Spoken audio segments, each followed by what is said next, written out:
Perfectamente. Doctor, usted, como nosotros, pues hemos venido asistiendo a todo lo que se ha avanzado en materia de seguridad y en los intentos que se están haciendo por devolverle la paz al Ecuador. Mi pregunta es, ¿usted considera, con la experiencia que tiene, que se están dando los pasos adecuados, que esa es la forma de devolverle esa paz que todos anhelamos? Buenos días, gracias por la invitación. A ver, los resultados solo se van a ver en la medida de la efectividad de ellos. En este momento hay una suerte de triunfalismo, que está mal asumirlo de esa manera, porque las corporaciones criminales tienen muchísimos recursos y una gran capacidad de despliegue, de infiltración y continuidad de obtención de recursos económicos grandes. O sea, las economías criminales son potentes. Estuve escuchando hace un momento la entrevista que le hacía a la otra persona en términos de la infiltración que ha habido en el ECU 911, que para nosotros no nos llama tanto la atención, porque bajo el parámetro de la gobernanza criminal que se ha desplegado en el país, perdón, es una muestra más. Una infiltración en la justicia, un exdirector general de la policía detenido, que era nada más y nada menos que el principal representante de la política antidrogas del Ecuador, que a su vez fue prisiones, y un expresidente de la de la Consejo Nacional de la Judicatura. Ya es muchísimo para decir en este momento. Lo que pasa con el ECU 911 es simplemente una muestra más de este concepto de gobernanza criminal. Y respecto a su pregunta directa, creo que hemos bajado las expresiones en este momento de otro concepto que se utiliza mucho, bueno, no mucho, es de insurgencia criminal. O sea, los atentados de Esmeraldas de hace unos días, quema de autos, de explosiones, toma de carreteras, y a las 2 horas, en una ciudad pacífica como Loja, ese mismo tipo de intento simplemente demuestra que la insurgencia criminal está perfectamente comunicada, se triangula información, se pasan datos. Bueno, ahora lo del ECU 911 simplemente demuestra. Por cierto, no es para seguimiento de las personas. El ECU 911 no es solo exclusivamente para seguridad ciudadana, es para seguridad integral. El ECU 911 está vinculado con el Instituto de la Politécnica Nacional para alertas volcánicas, para inundaciones, para puertos, o sea, y ese es un mal entendimiento. El ECU 911, de hecho, fue un proyecto emblemático que hasta el mismo Xi Jinping de China vino a inaugurarlo en el 16, es mucho más que eso. Entonces hay un mal entendimiento del ECU 911. Se sigue chips vía georreferenciación, no necesariamente a las personas. Yo le puedo dar mi teléfono a una señora que nos colabora en la casa que tiene discapacidad y está mi nombre. Ese chip está utilizando a la persona. Así que, disculpen, pero es una cuestión un poquito más de detalles técnicos sobre el tema. Pero creo que solo los resultados van a hablar por sí mismos. Desde mi perspectiva, se ha bajado ostensiblemente los actos de insurgencia, un poco de terrorismo criminal en el país. Pero eso deja abierta varias preguntas que digamos que tienen que ser resueltas a la brevedad. La primera es, se ha detenido 1.200 personas acusadas con distintos flagrancias, muchos de esos sobre terrorismo. Cabecillas. Se les está a esas personas deteniendo en las cárceles que ellos mismos controlan. ¿Ya? Y la gente que con estado de excepción, que sabe que se va a enfrentar bajo fuego para fuerzas militares o policiales, es gente que ya se las juega muchas cosas. Entonces, el perfil profesional criminal de esas personas están siendo regresadas a un sitio que les favorece. O sea, usted considera que estas personas deberían ser aisladas, sí, completamente, recluidas en otro sitio, ya. Completamente. La pregunta es ¿dónde se las pone? Entonces, ¿por qué? Porque lo que estábamos viendo sobre la cárcel de Turi, sobre la Roca, entre comillas, que está inoperativa, ¿dónde se les pone a esas personas? Yo les voy a poner un ejemplo. Cuando hubo el combate contra el terrorismo en el Perú, las Fuerzas Armadas peruanas, con estado de excepción, bajo Fujimori, que eso es otro tema político, pero es otro tema, cuando hubo las capturas a las columnas de Sendero Luminoso y del MRTA se habilitaron 2 prisiones a cargo de las Fuerzas Armadas. En el Callao, frente a la población del mismo nombre, hay una isla pequeñita de pura roca donde está la prisión donde pasó Abimael Guzmán muchas décadas, hasta la muerte. Y cerca de Puno, a 4.100 metros de altura, fue mandada los combatientes cabecillas del MRTA. A la costa mandaron los cabecillas y los terroristas serranos, ¿no? De Abimael Guzmán, porque Abimael era de Huancavelica, Huancayo, toda esa zona. Y a los costeños del MRTA los mandaron al Puno, o sea, obviamente incomunicados. La pregunta que uno se hace es, ¿por qué no podemos hacer eso en este momento? Creo que hay grandes instalaciones, por ejemplo, en la 4ª División Amazonas, en Shell, del Ejército. Es muy grande la 4ª División Amazonas, y hay sectores que tranquilamente pueden servir para incomunicar, encapsular, conservando los derechos humanos, por supuesto, a los cabecillas de estas corporaciones criminales. Cuidado, entonces, ya es una advertencia, los que nos dedicamos a estos temas en términos de proyección, de inteligencia estratégica, advertimos que eso va a pasar o podría pasar. Nuevas revueltas en las cárceles, poniendo a gente bien perfilada en términos de calidad criminal en el mismo bote. O sea, eso es lo que nosotros llamamos la lógica del embudo, ¿no? El embudo, y va a regresar. O sea, esa es la primera preocupación. La segunda es que mientras no existan resultados concretos, que ya se les da, hay varios, o sea, la misma cooperación estadounidense, las casi 22 toneladas de hace 5 días, sí, son muestras muy buenas. El problema, la pregunta es sobre la continuidad, Jimmy. ¿Cómo vamos a medir la continuidad y cómo se va a diseñar, a sostener económicamente y sobre todo indicadores de depuración de los órganos de inteligencia, de los órganos de policía, básicamente de justicia en los tribunales donde ya sabemos que hay podredumbre, y otro tipo de elementos más. Entonces, la cuestión es más compleja de lo que aparece como una noticia mediática. Doctor, buenos días. Omar Jaén le saluda. ¿Cómo está? Muchas gracias por su tiempo. Doctor, usted al principio decía, estamos viviendo un triunfalismo que es erróneo, que no es lo aconsejable. Hay gente que ya canta victorias, ya se acabó la guerra y realmente sabemos que es algo de largo aliento, ¿no? Pero tampoco podemos culpar quizás a una población que venía tan alicaída, tan golpeada anímicamente, al ver que hay detenciones, al ver que están cayendo bandas y todo eso. La pregunta es, ¿cómo sostener también ese ritmo dentro de la población, en la población? Ya hemos visto la depuración, que es la parte institucional que hay que hacerlo. Perfecto. Ahora, no hemos visto, no hay resultados, no hemos visto nada bueno, de eso. En la parte institucional, usted dice. Claro. Pero, no hemos visto nada. Usted dice... No, claro, o sea, la depuración como tal, claro. Cuando digo hemos visto, o sea, hemos hablado cuál es la solución y el camino a tomar. Eso me refería. Yo le pregunto, desde la población, ¿qué se tiene que hacer para también mantener este espíritu que hay, ¿no? ¿Verdad? En estos momentos hay uno que otro dice, bueno, mantengamos la unidad política para poder seguir apoyando este proceso de combate al narcotráfico. Bueno, también lo mezclan un poco con el tema del IVA, que también es los recursos que se necesitarían para poder mantener esto. Desde la población, ¿qué se tiene que hacer para poder mantener este espíritu que hay en estos instantes? Miren, a ver, hay que superar la idea de las percepciones, ¿no? O sea, las percepciones son altas, salen los militares a la calle, eso normalmente sucede en otros países y es normal. Ahora, lo que es una cosa a mediano y largo plazo, es lo que usted me está planteando, es una recomposición del tejido social.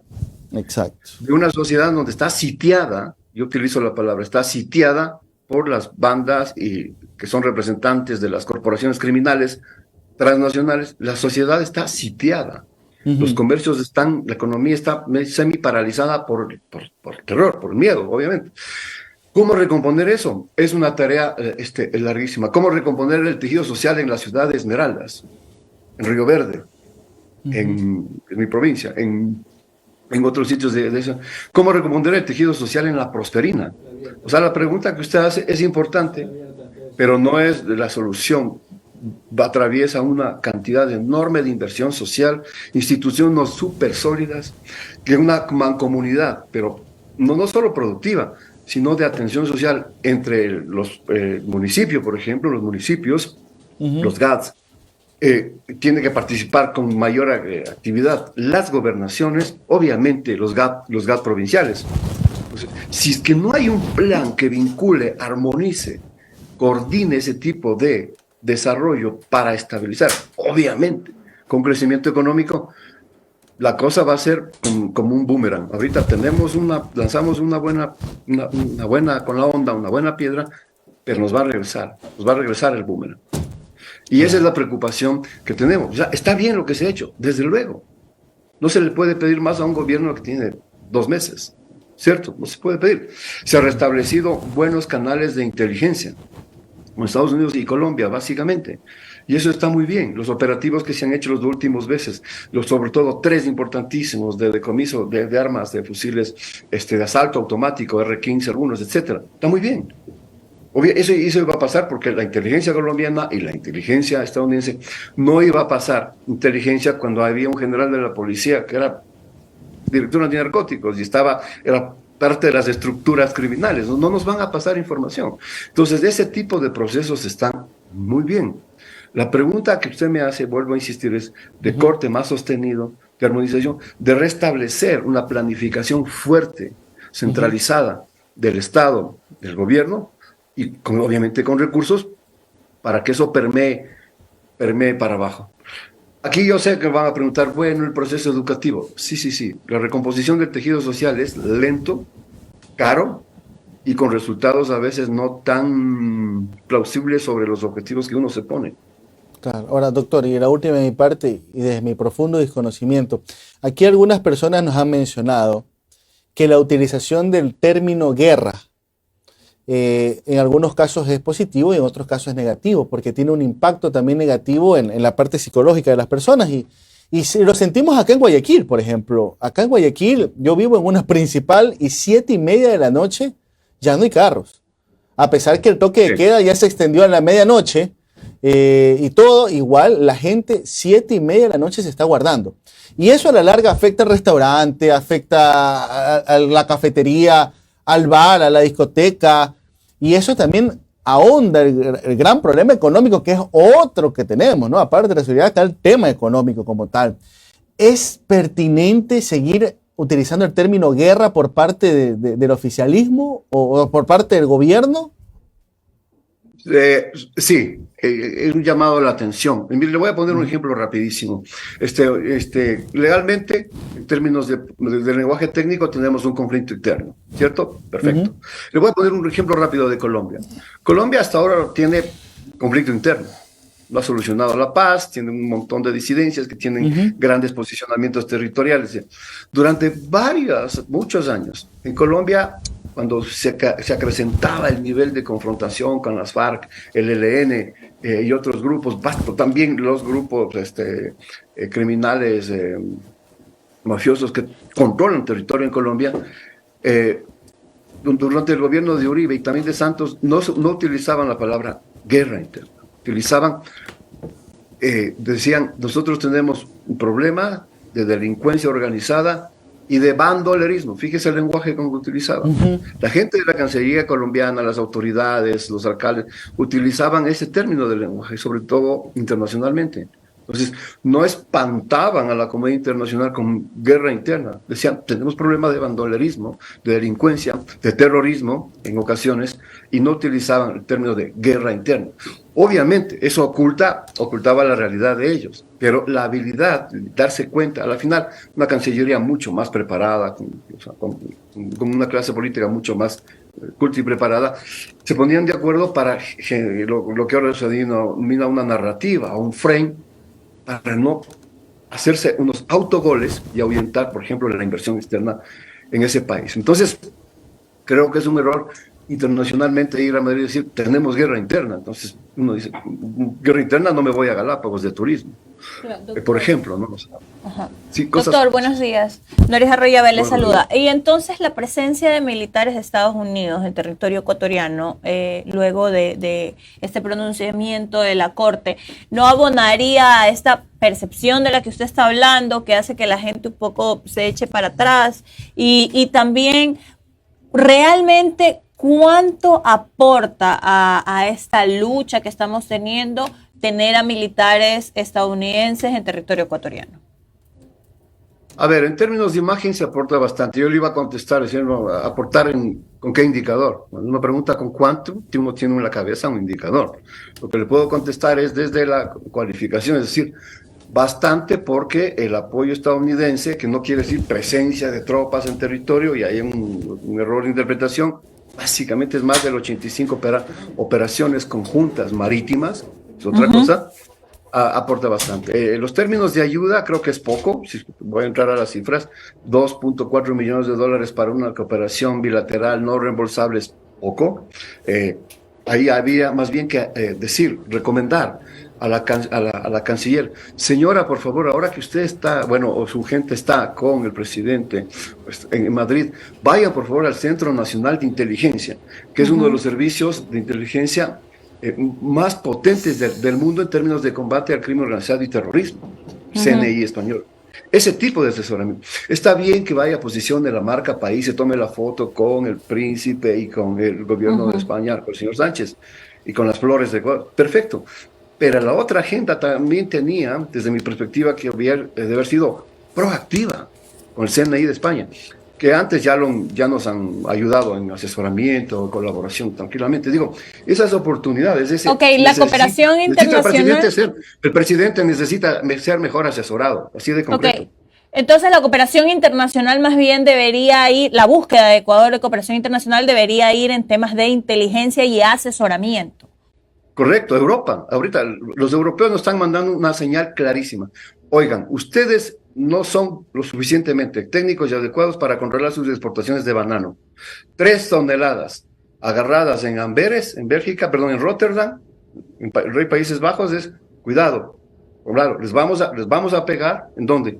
En el Tratado de Libre Comercio. Y entonces ahí el Ecuador no está haciendo nada en la permanente desgravación de aranceles y aumento de exportaciones que tendemos a Europa, afortunadamente, pero el crimen organizado, enquistado en la aduana, en los vistaforadores, nos están torpedeando ese posible crecimiento económico. Entonces, otro llamado de atención.